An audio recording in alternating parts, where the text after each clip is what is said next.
The power of belief is often underestimated, but it's one of the most transformative forces in our lives. What we choose to believe about ourselves, others, and the world shapes our perceptions and actions in profound ways. Belief is the lens through which we view everything, and it's capable of altering not only how we see reality, but also how reality unfolds. The fascinating part is that belief works quietly in the background, influencing our decisions and shaping our outcomes without us always realizing it. One of the most remarkable aspects of belief is that it can create momentum. When we believe something is possible, we act in alignment with that possibility. Our behavior changes, our body language shifts, and we make choices that reflect that belief. This momentum can carry us toward our goals in ways that feel almost magical, but it's simply the power of belief at work.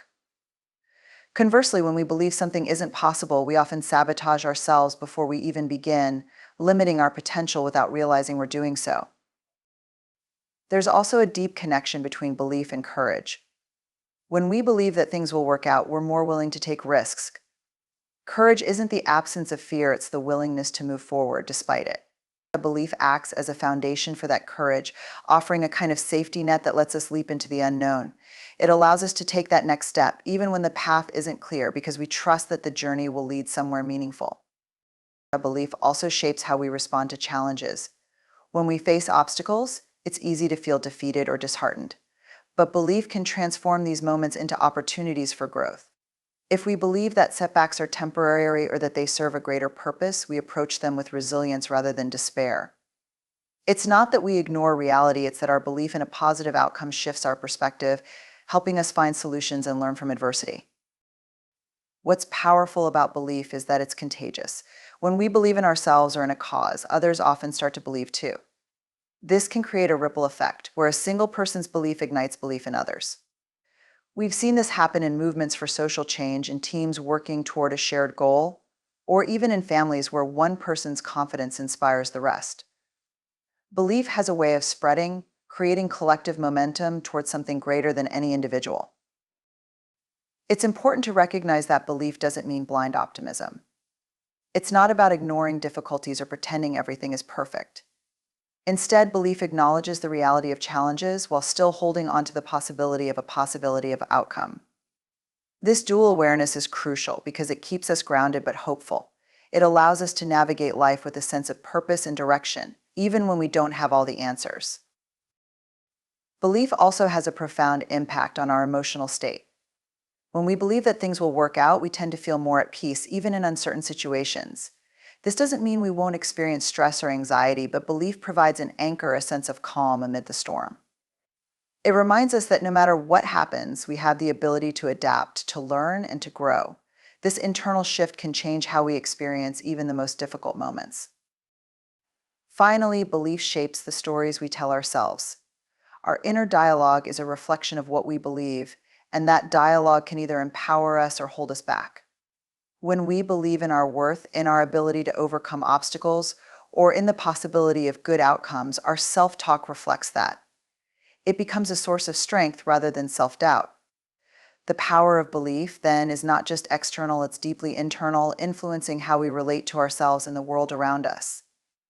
Courage in uncertainty is one of the most essential traits we can cultivate, yet it's also one of the hardest to embrace. Uncertainty is uncomfortable, it triggers fear, anxiety, and a desire to control everything around us. But courage is not the absence of these feelings, it's the ability to move forward despite them. When faced with uncertainty, courage allows us to keep going, to make decisions without guarantees, and to trust that, no matter the outcome, we'll find a way through. It's in these moments of uncertainty that true courage is forged. The thing about uncertainty is that it's unavoidable. Life is unpredictable, and no amount of planning can fully shield us from the unknown. Yet we often expend so much energy trying to avoid it. We overthink, overanalyze, and try to control every detail to create the illusion of certainty. Courage, on the other hand, invites us to lean into uncertainty rather than resist it. It teaches us that we don't need to have all the answers to take action. We can take that next step even when the path ahead isn't clear, trusting that clarity often comes in the act of moving forward. One of the most powerful aspects of courage is that it allows us to be vulnerable.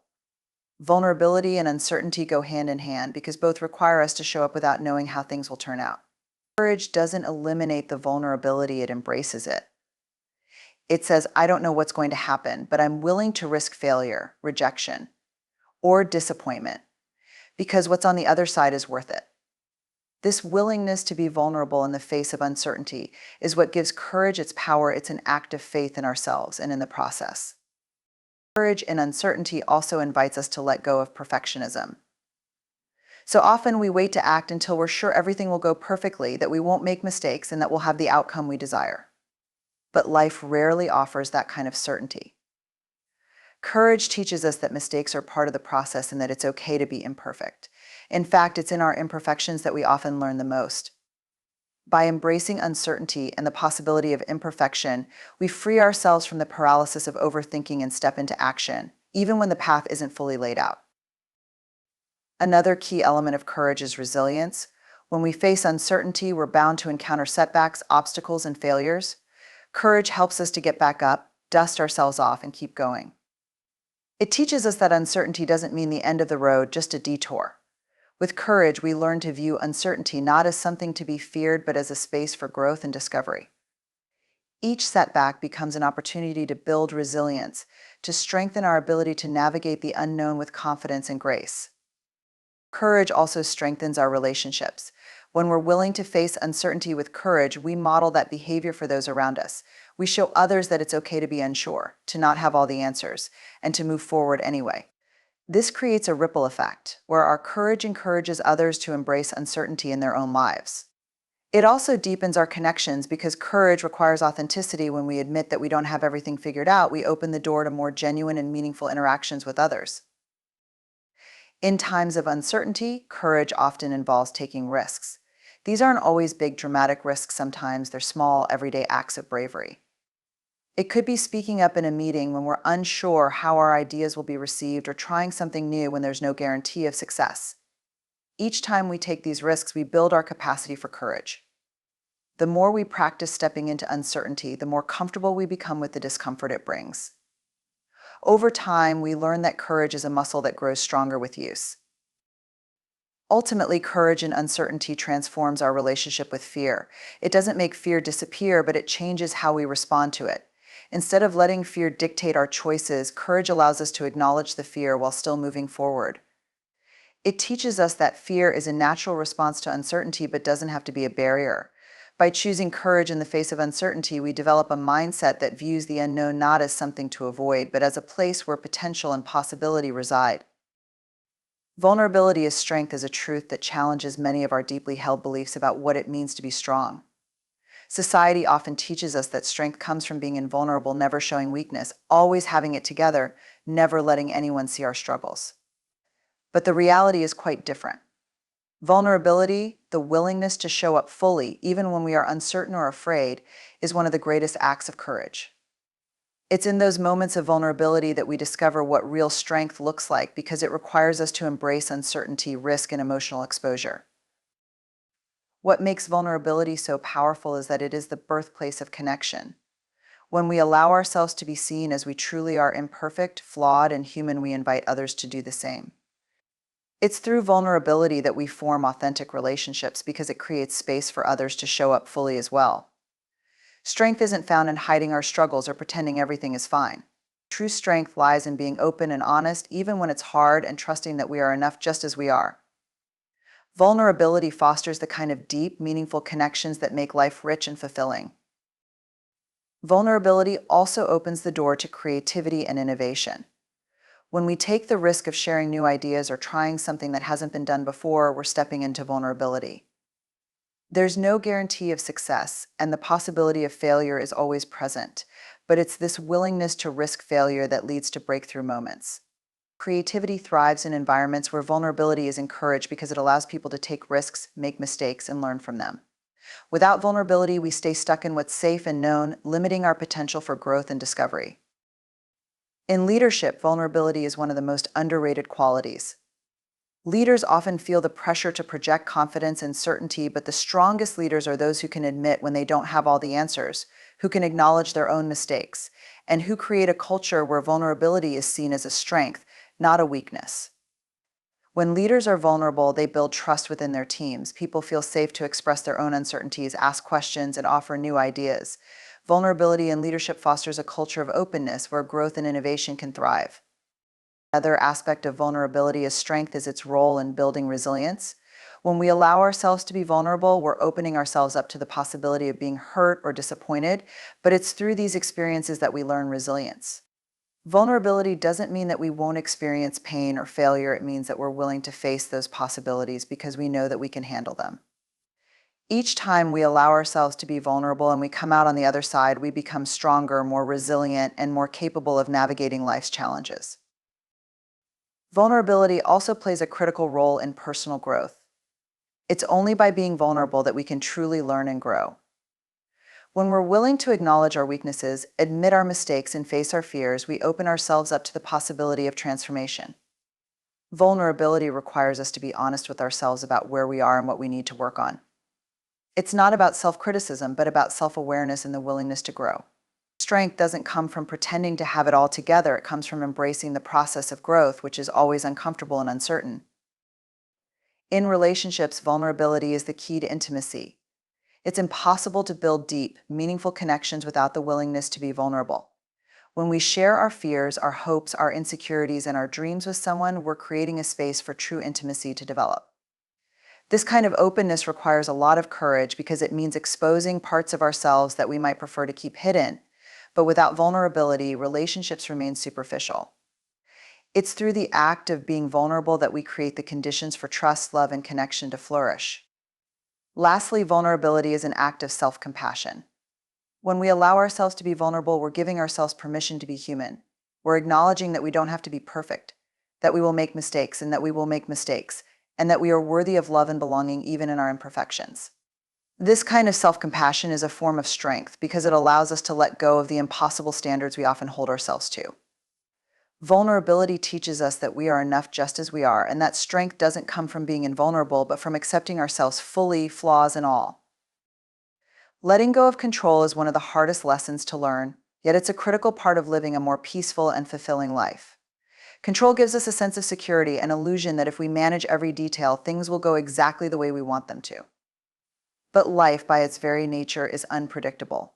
Trying to control every outcome, every person, and every situation only leads to frustration, stress, and disappointment. Letting go of control is not about giving up, it's about recognizing that some things are beyond our influence and allowing life to unfold in ways we can't always foresee. One of the most challenging aspects of letting go of control is accepting uncertainty.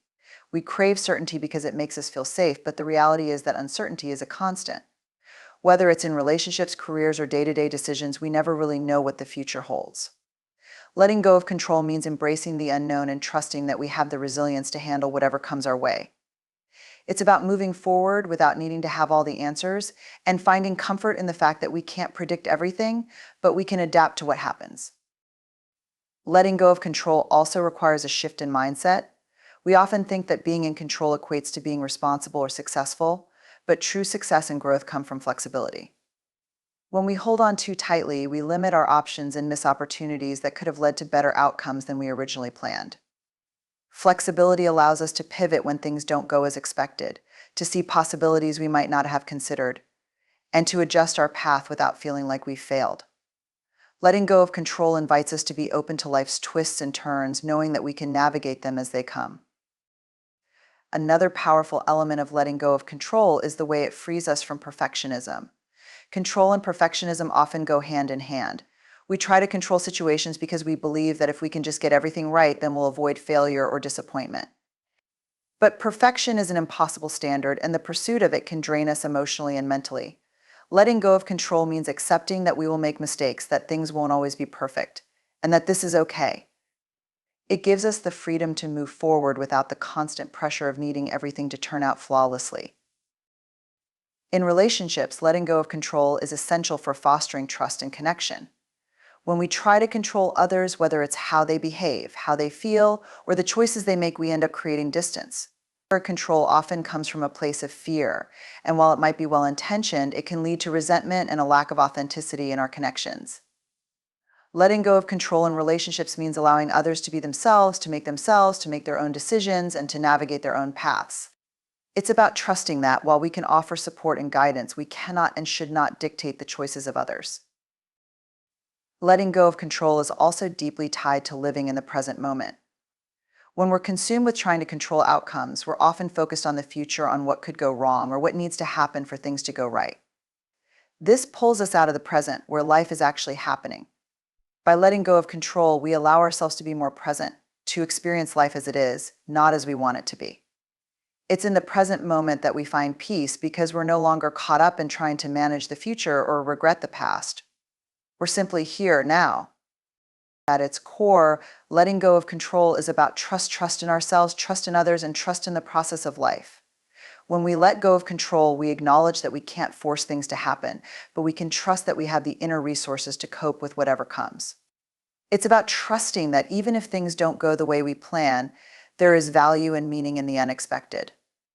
This doesn't mean we stop caring or stop working toward our goals. It means we release the need to control every step along the way, trusting that sometimes the best path is one we didn't plan for. Letting go of control doesn't mean being passive or indifferent. It's an active choice to release the grip we have on things that are out of our hands.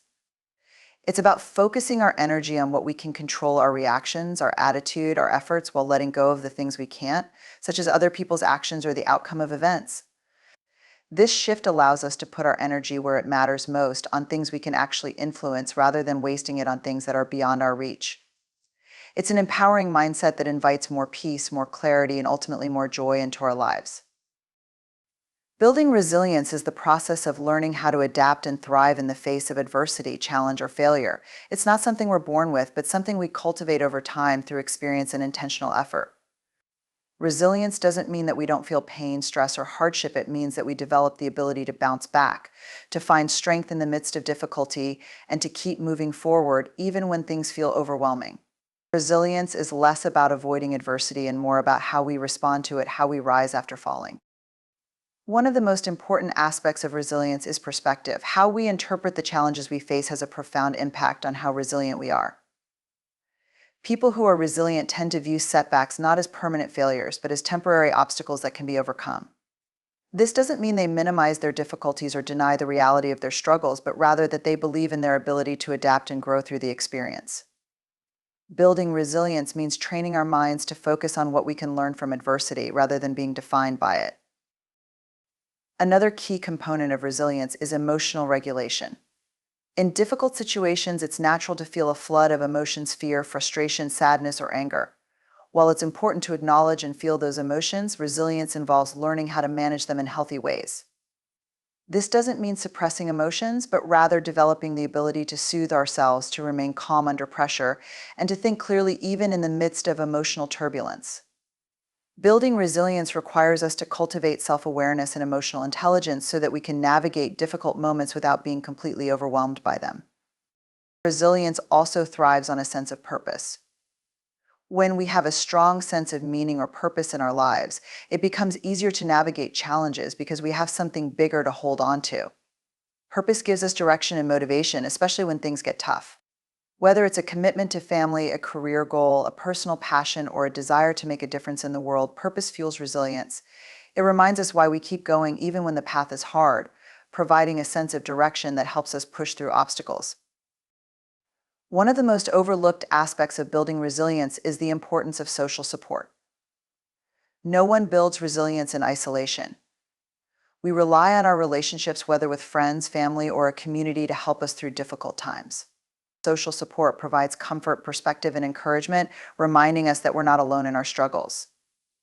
Resilient people know when to reach out for help, when to lean on others, and how to cultivate meaningful connections that sustain them through hardship. The ability to ask for support and be vulnerable with others is a key element in building resilience. Resilience also involves developing a growth mindset.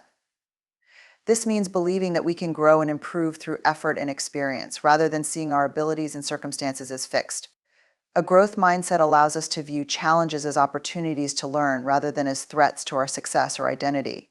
When we believe that we can improve and adapt, we're more likely to approach challenges with curiosity and persistence.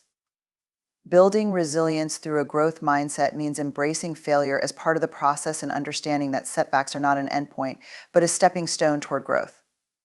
Physical well-being plays a significant role in building resilience as well.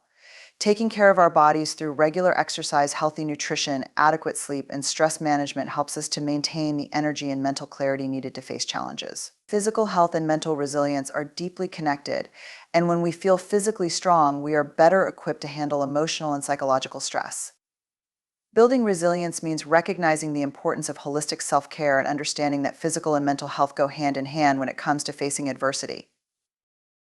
Finally, building resilience requires a commitment to adaptability. Life is full of unexpected changes and disruptions, and the ability to adapt to those changes is a hallmark of resilience. People who are rigid in their thinking or resistant to change often struggle more in the face of adversity because they are trying to hold on to a sense of control or certainty. Resilience is about being flexible, about recognizing that change is inevitable and learning how to flow with it rather than resist it. By staying open to new possibilities and being willing to adjust our plans and expectations, we build the capacity to handle whatever life throws our way. Gratitude in the journey is about embracing the practice of being thankful, not just for the milestones or accomplishments, but for every step along the way, including the struggles. It's easy to feel grateful when things are going well, when we've achieved something significant, when life seems to be on our side. But true gratitude comes from recognizing the value in all experiences, even the challenging ones. It shifts our focus from what we lack or wish for to what we already have, and it allows us to find meaning and joy in the present moment, regardless of the circumstances. One of the most transformative aspects of gratitude is that it changes how we perceive challenges. When we approach difficulties with a mindset of gratitude, we begin to see them as opportunities for growth. Instead of feeling weighed down by setbacks, we can appreciate the lessons they teach us, the strength they build in us, and the resilience they foster.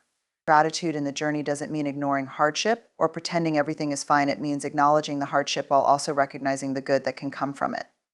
It's a powerful way to reframe our experiences and maintain hope even in tough times. Gratitude also helps us stay grounded in the present. So often we're focused on where we want to go, on what's next, that we forget to appreciate where we are right now. We chase goals, thinking that happiness will come once we achieve them, but gratitude reminds us that joy is available to us in every moment if we choose to see it. When we pause to be grateful for the small, everyday moments, whether it's a quiet morning, a kind word from a friend, or even the air we breathe, we're reminded that the journey itself is filled with beauty and meaning. Another benefit of gratitude is that it strengthens our relationships. When we express gratitude to the people in our lives, we deepen our connections with them. Gratitude fosters a sense of appreciation and respect, reminding us of the value others bring to our journey. It's easy to take the people around us for granted, especially when life gets busy, but gratitude keeps us mindful of the support, love, and kindness we receive from others. By acknowledging and expressing appreciation for those who walk with us, we nurture stronger, more meaningful relationships. Gratitude also serves as a powerful tool for maintaining a positive mindset, especially during times of uncertainty. Life's journey is unpredictable, and there will always be moments when things don't go as planned. In these moments, gratitude can be an anchor that helps us focus on what's still good in our lives. It doesn't erase the difficulties, but it shifts our attention from what's going wrong to what's going right. This shift in perspective can be incredibly grounding, helping us find balance and peace even when the path ahead is unclear. Another way gratitude shapes our journey is by fostering resilience. When we practice gratitude regularly, we build an inner reserve of strength that helps us weather the storms of life. Gratitude reminds us of all the times we've overcome obstacles, of the support we've received along the way, and of the resources we have at our disposal. This sense of appreciation for the past and present strengthens our ability to face future challenges. It's easier to move forward with confidence when we're grounded in the knowledge that we've already survived so much and that there's still much to be thankful for. Gratitude also enhances our sense of purpose. When we're grateful for the journey itself, we're more likely to find meaning in every part of it, even the mundane or difficult moments. Gratitude connects us to a deeper sense of purpose because it encourages us to see the value in every experience, every interaction, and every step. It reminds us that each part of the journey contributes to our growth and development, and that nothing is wasted. This sense of purpose can fuel our motivation, keeping us engaged and committed, even when the road is long or tough. Finally, gratitude helps us cultivate contentment. In a world that often encourages us to strive for more, to always be reaching for the next goal, gratitude teaches us the art of being content with what we have right now. It doesn't mean we stop striving or dreaming, but it does mean we learn to appreciate where we are in the process. Gratitude invites us to savor the journey, to find joy in the progress we've made, and to recognize that fulfillment is not just at the destination, it's present throughout the entire experience. That connection and compassion are the foundation of human relationships, two elements that bind us together in ways that are deeply meaningful and transformative. At the heart of connection is the simple truth that we all long to be seen, heard, and understood. We thrive on connection because it validates our experiences and gives us a sense of belonging. Compassion, on the other hand, is the practice of recognizing the pain or struggles of others and responding with kindness. When we combine connection with compassion, we create spaces where people feel safe, valued, and supported, even in their most vulnerable moments. The power of connection lies in its ability to break down the walls we often put up to protect ourselves. We live in a world that encourages independence and self-reliance, sometimes at the expense of authentic connection. Yet, it's through relationships, whether with friends, family, or even strangers, that we truly find ourselves. Connection requires us to show up as we are, to be vulnerable, and to let others into our lives. It's an act of courage because it means risking rejection, but it's also a source of deep fulfillment because it opens us to the richness of shared experiences and mutual understanding. Our passion is what makes those connections meaningful. When we practice compassion, we're able to put ourselves in someone else's shoes, to feel their emotions, and to respond with empathy. Compassion goes beyond sympathy. It's not just feeling sorry for someone, but being moved to help alleviate their suffering. In relationships, compassion allows us to be present for others without judgment, to offer support without trying to fix or solve everything. It's about holding space for someone's pain while also offering them the kindness and love that can help them heal. This is where true connection is strengthened, through the act of being there for someone in their time of need. Connection and compassion also remind us of our shared humanity. No matter how different we may seem on the surface, whether it's our backgrounds, beliefs, or life experiences, at our core, we all experience joy, pain, fear, and love. When we connect with others from a place of compassion, we transcend these differences and recognize the common threads that unite us. It's this recognition that builds stronger, more inclusive communities where everyone feels like they belong. Compassion fosters a sense of unity, helping us see that we're not so different after all, and that by supporting each other, we all rise together. Practicing compassion doesn't just benefit others, it transforms us as well. When we approach life with compassion, we become more open, more understanding, and more patient. We start to let go of judgment and the need to always be right, replacing it with a desire to understand and connect. This shift in perspective not only deepens our relationships, but also enhances our own sense of well-being. Compassion invites us to be gentler with ourselves and with others, recognizing that everyone is doing the best they can with what they have. It's a mindset that leads to greater peace, both within and around us. In moments of conflict or misunderstanding, connection and compassion become even more essential.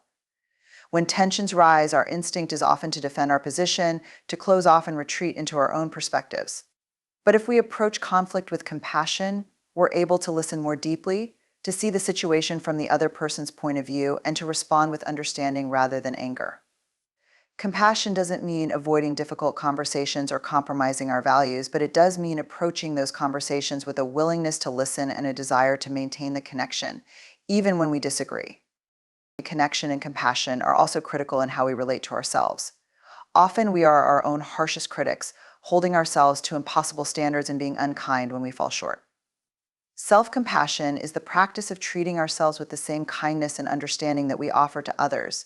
It means acknowledging our imperfections without judgment and recognizing that making mistakes is part of being human. When we connect with ourselves through compassion, we build a healthier relationship with our own inner world, allowing us to show up more authentically and lovingly in our relationships with others. Ultimately, connection and compassion are what give our lives meaning. They remind us that we are not alone in our struggles, that there is always someone who understands, and that by caring for each other, we create a world where everyone has the opportunity to thrive. Whether it's in our personal relationships, our communities, or our interactions with strangers, choosing to connect with compassion allows us to build a more empathetic and loving world. It's a choice that transforms not just our relationships, but the very fabric of society, creating a ripple effect of kindness and connection that reaches far beyond ourselves. Wholehearted living is a way of approaching life that embraces authenticity, vulnerability, and connection. It is about engaging in our lives from a place of worthiness and understanding that we are enough just as we are. Wholehearted living encourages us to show up fully, to take risks, and to live with courage. It challenges the societal norms that often dictate how we should think, feel, or behave, inviting us instead to embrace our true selves and cultivate a sense of belonging in the world. At the heart of wholehearted living is the practice of vulnerability. Many of us have been conditioned to view vulnerability as a weakness, something to be avoided at all costs. However, vulnerability is actually a source of strength. It is the courage to show up, to be seen, and to express our true feelings. When we allow ourselves to be vulnerable, we open the door to deeper connections and richer experiences. We become more relatable and approachable, fostering a sense of trust with others. By embracing vulnerability, we create a foundation for living wholeheartedly, where we can engage fully in our relationships and pursuits without the fear of judgment. Wholehearted living also emphasizes the importance of self-compassion. In a world that often promotes comparison and perfectionism, practicing self-compassion allows us to treat ourselves with kindness and understanding. It involves recognizing our shared humanity, acknowledging that we all make mistakes and face challenges. When we cultivate self-compassion, we learn to silence our inner critic and replace self-doubt with self-acceptance.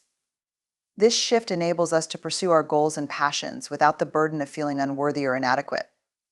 Self-compassion is a vital component of wholehearted living because it empowers us to embrace our imperfections and navigate life with grace. Another essential element of wholehearted living is cultivating gratitude. When we focus on gratitude, we shift our mindset from scarcity to abundance. It encourages us to appreciate the small moments and everyday joys that often go unnoticed. By practicing gratitude, we train ourselves to look for the good in our lives, even amidst challenges. This practice not only enhances our overall well-being, but also fosters resilience as we learn to recognize the strengths and resources we possess. Embracing gratitude allows us to experience life more fully, opening our hearts to joy and connection. That connection is a cornerstone of wholehearted living. We are social beings, and our relationships play a significant role in our sense of belonging and well-being. Wholehearted living invites us to invest in meaningful connections with others, prioritizing quality over quantity. It encourages us to show up authentically in our relationships, to listen deeply, and to engage in open and honest communication. When we prioritize connection, we create a support system that nurtures our growth and enhances our overall happiness. Meaningful connections remind us that we are not alone on this journey and that together we can face life's challenges. Wholehearted living also calls for embracing creativity and play. In a society that often values productivity and achievement above all else, we can forget the importance of engaging in creative pursuits that bring us joy. Creativity is not limited to traditional art forms. It can manifest in various ways, such as cooking, gardening, writing, or problem solving. Allowing ourselves to engage in creative expression fosters a sense of exploration and freedom. Play, too, is a vital component of wholehearted living, encouraging us to let go of perfectionism and simply enjoy the moment. Embracing creativity and play nourishes our spirits and helps us reconnect with our passions. Living wholeheartedly requires us to cultivate boundaries and prioritize self-care. It is essential to recognize our limits and take steps to protect our well-being. Setting boundaries means understanding when to say no and making space for the things that truly matter to us. It also involves taking care of our physical, emotional, and mental health. Wholehearted living invites us to engage in self-care practices that rejuvenate us, whether it's through exercise, mindfulness, or spending time in nature. By prioritizing self-care, we replenish our energy and strengthen our capacity to show up for ourselves and others authentically.